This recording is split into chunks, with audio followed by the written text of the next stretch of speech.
Assalamualaikum warahmatullahi wabarakatuh.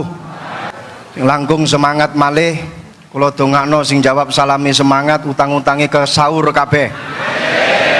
Kula dongakno sing jawab salami semangat, insyaallah bojone tambah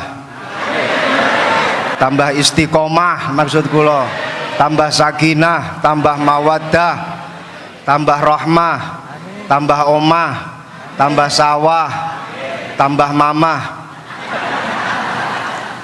Assalamualaikum warahmatullahi wabarakatuh. Bismillahirrahmanirrahim. Alhamdulillahi rabbil alamin. Wabihi nasta'inu ala umurid dunya waddin. Allahumma salli wa sallim ala sayyidina wa maulana Muhammad wa ala alihi wa sahbihi ajma'in. Amma ba'du.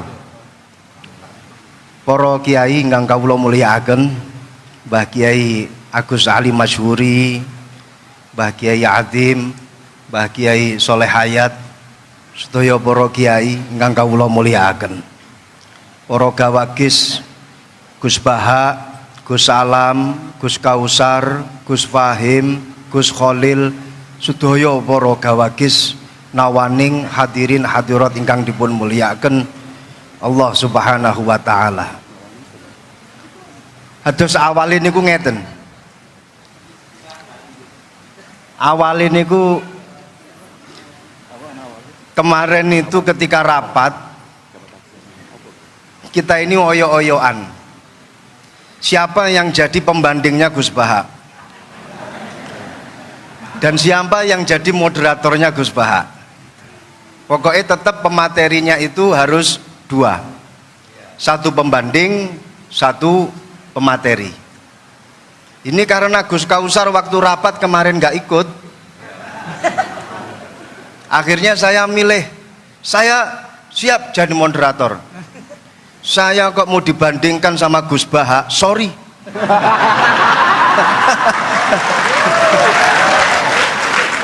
Bukan level saya. Bukan level saya siap jadi moderator.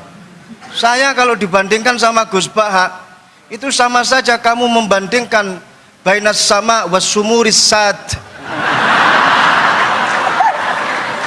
Kamu sama saja membandingkan antara langit sama sumur sad.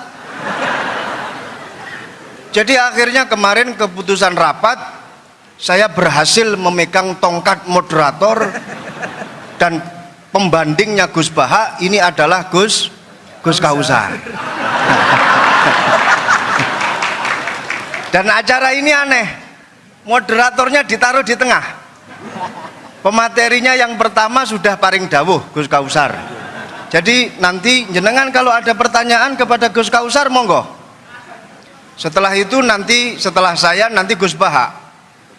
Jadi saya posisi moderator dan alhamdulillah ketika kemarin rapat saya berhasil menentukan diri sebagai moderator. Salah dewe Gus Kausar mboten hadir ketika rapat. Dan ini memang cepet-cepetan kemarin. Ketika rapat itu cepet-cepetan. Saya bilang kepada Mas Dosi, saya harus moderator. Bukan bandingan saya itu Gus Baha. Sorry.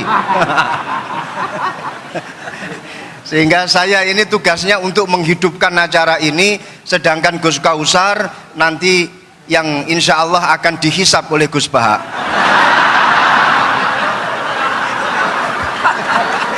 Saya jadi teringat, tepuk tangan untuk Gus Kausar nggak apa-apa.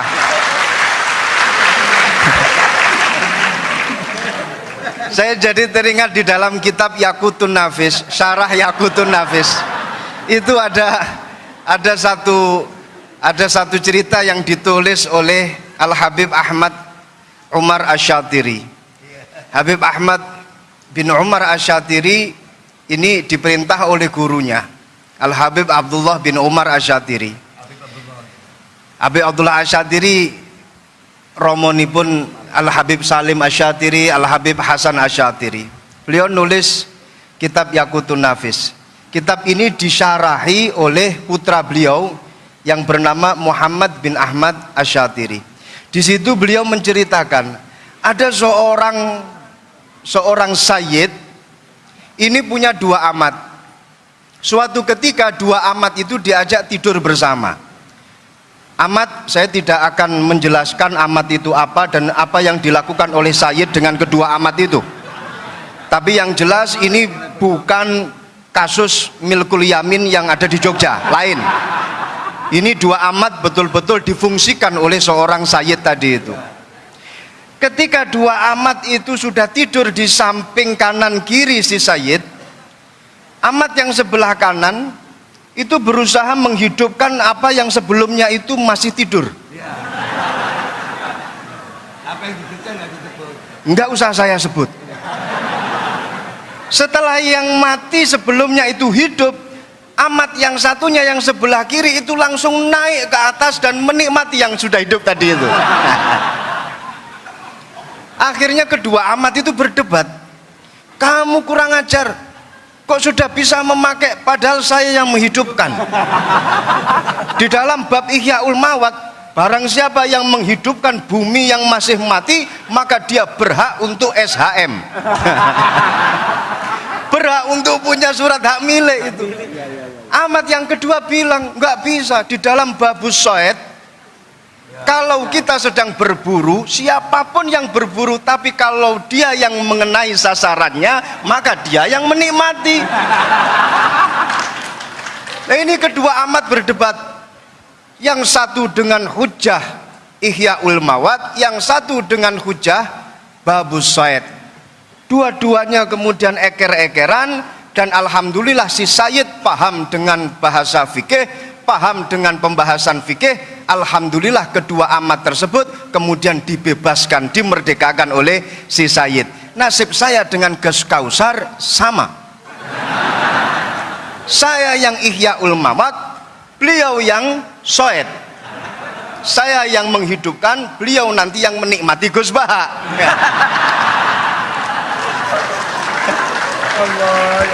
Semoga Gus Baha bisa memerdekakan kita berdua. Ini. Jadi awal saya dijadikan sebagai dijadikan sebagai pembanding, moh tenan. Ngojo sampai jadi pembanding, pendamping saya gelem. Kalau membandingi orang yang alim itu nggak ada dasarnya, tapi kalau mendampingi orang yang alim itu ada dasarnya. Ada.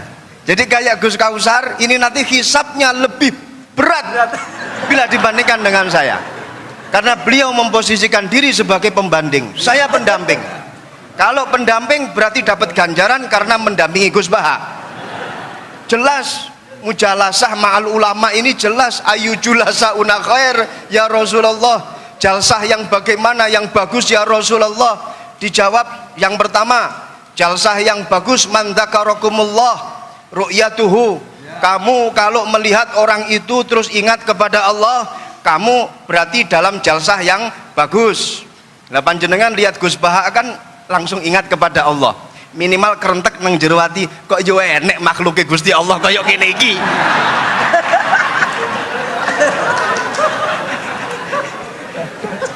Yang kedua, dawuhnya Rasulullah, man zada fi ilmikum mantikuhu.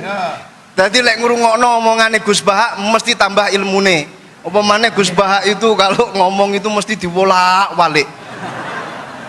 Masya Allah, sehingga memberikan angin segar kepada kita ketika kita pada posisi yang terpepet.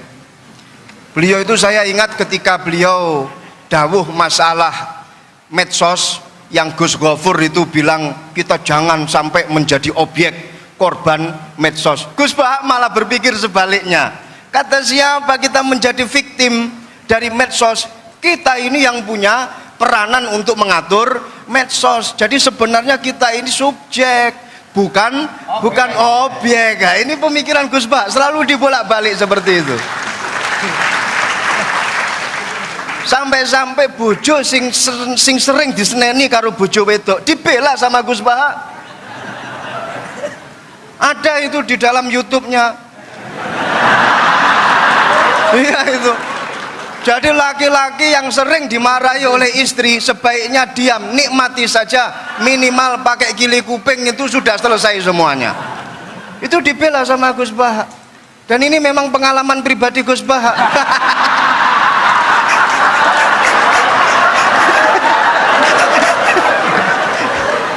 Itu yang saya herankan, ngono kuwi lho ya nemu dalile.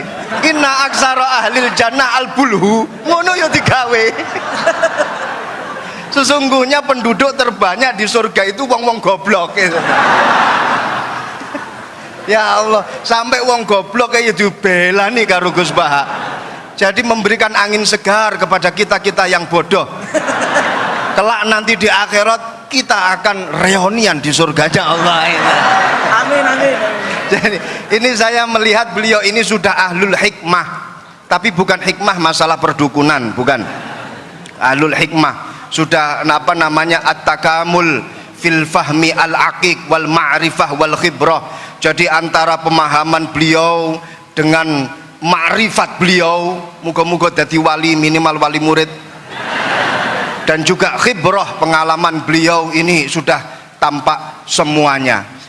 Ini intelektual yang sebenarnya ya seperti Gus Baha ini. Jadi nggak usah melihat casingnya saja, yang penting pulsanya. Nggak usah melihat casing. Beliau ini adalah the real intellectual person who engage in critical thinking, research, and apa namanya reflection about society. Rodok lali nih.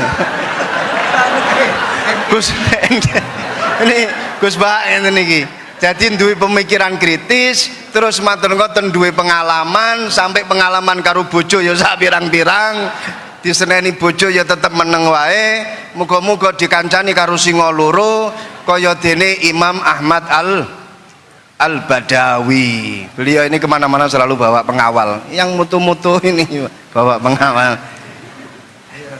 Sudah itu sebagai pengantar pendamping.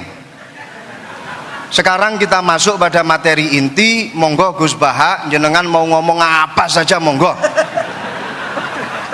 Mau mengkonter apa yang telah didawuhkan oleh Gus Kausar, saya malah alhamdulillah. Silahkan, saya hanya sekedar wasilah menghidupkan acara ini saja. Dengarkan baik-baik, HP di silent ya. Kalau kentut usahakan jangan sampai bersuara, usahakan jangan sampai mambu untute.